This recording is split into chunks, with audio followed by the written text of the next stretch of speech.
اعوذ باللہ من الشیطان الرجیم، بسم اللہ الرحمن الرحیم۔ السلام علیکم، 9th کلاس، کیسے ہیں سب بچے؟ اللہ تعالیٰ آپ کو ہنستا مسکراتا رکھے، زندگی میں کامیاب و کامران کرے۔ جی بچوں، آج ہم صوفیہ کرام میں آج ہمارا ٹاپک ہے حضرت لال شہباز قلندر رحمۃ اللہ علیہ۔ اس کی ہم ریڈنگ کریں گے اور شارٹ کوشچن بنائیں گے۔ پہلا آپ کا شارٹ ہے جی، حضرت لال شہباز قلندر کا تعارف تحریر کریں۔ تو آنسر میں لکھیں گے حضرت لال شہباز قلندر رحمۃ اللہ علیہ، جن کا اصل نام سید عثمان مروندی تھا، سندھ میں مدفون ایک مشہور صوفی بزرگ ہیں۔ ان کا مزار سندھ کے علاقے سیون شریف میں ہے۔ آگے آپ اس کا سوال بنائیں گے، حضرت لال شہباز قلندر کی وجہ تسمیہ تحریر کریں۔ تو آنسر میں لکھیں گے ان کا خرقہ تابدار یاقوتی رنگ کا ہوا کرتا تھا، اس لیے انہیں لال ان کی خدا پرسی اور شرافت کی بنا پر شہباز اور قلندرانہ مزاج و انداز کی بنا پر قلندر کہا جانے لگا تھا۔ یہاں تک پھر بنائیں گے آپ کی حضرت لال شہباز قلندر نے حضرت لال شہباز قلندر کی پیدائش کب ہوئی؟ تو اس کے آنسر میں لکھیں گے لال شہباز قلندر رحمۃ اللہ علیہ کی ولادت 538 یعنی کہ 538 ہجری بمطابق 1143 یعنی کہ 1143 مروند اور میون موجودہ آذربائیجان یا افغانستان میں ہوئی۔ لال شہباز قلندر کا شجرہ نسب 13 واسطوں سے امام جعفر صادق رحمۃ اللہ علیہ تک پہنچتا ہے۔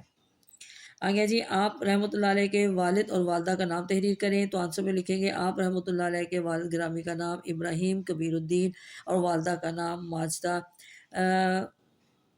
ماجدہ کبیر الدین تھا۔ جی بچوں، یہاں تک پھر آگے جی، آپ کے والدین زہد و تقوی کی بدولت مشہور تھے، درس و تدریس سے وابستہ تھے۔ آپ رحمۃ اللہ علیہ کے آباء و اجداد عراق سے ہجرت کر کے ایران سے ہوتے ہوئے افغانستان میں آباد ہوئے۔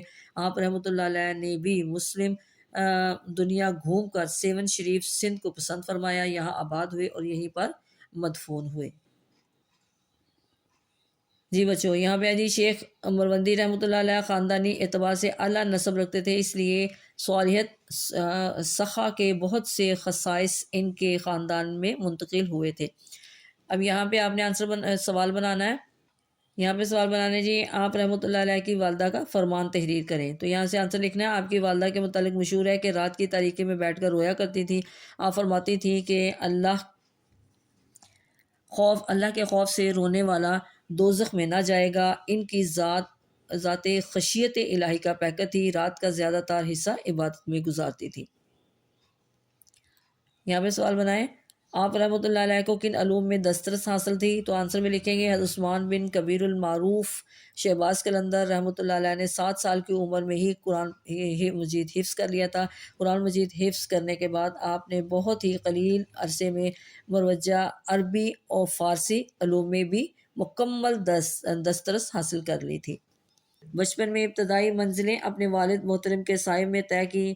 آپ کے والد مشائع تبریز میں بڑا درجہ رکھتے تھے، ان کی نگرانی میں آپ کی نشوونما ہوئی اور تعلیم و تربیت کا اہتمام ہوا۔ صاحب علم و فضل والد کی وجہ سے سید عثمان مروندی کو اہل اللہ کی صحبت بچپن ہی سے میسر آئی تھی۔ آپ رحمۃ اللہ علیہ سفر کرتے ہوئے حضرت ابو علی قلندر رحمۃ اللہ کی خدمت میں پہنچے۔ ان کی ہدایت پر آپ رحمۃ اللہ نے سندھ میں قیام فرمایا۔ یہاں پہ سوال بنائیں گے، حضرت لال شہباز قلندر کی اشاعت اسلام میں خدمات تحریر کریں۔ تو یہاں سے آنسر لکھیں گے حضرت لال شہباز قلندر نے بندگان خدا کو سیدھی راہ دکھائی، ان کے اخلاق کو سنوارا، انسانوں کے دلوں میں نیکی اور سچائی کی لگن پیدا کی اور ایک دوسرے کے ساتھ محبت اور پیار سے رہنا سکھایا۔ ہزاروں لوگوں نے آپ رحمۃ اللہ علیہ کی تبلیغ سے ہدایت پائی اور اسلام قبول کیا۔ آپ رحمۃ اللہ علیہ عرصہ دراز تک سندھ میں اسلام کی تبلیغ کرتے رہے۔ اب یہاں پہ آپ سوال بنائیں گے، آپ رحمۃ اللہ علیہ نے کب اور کہاں وفات پائی؟ یہاں پہ لکھیں گے آپ رحمۃ اللہ علیہ کا وصال 21 شعبان المعظم 673 یعنی کہ 673 ہجری میں ہوا۔ آپ کا مزار سیون سندھ میں ہے۔ یہ تھی آج کی ہماری ریڈنگ، اس کو آپ نے اچھی طرح یاد کرنا ہے، دعاؤں میں یاد رکھیے گا۔ اوکے، اللہ حافظ۔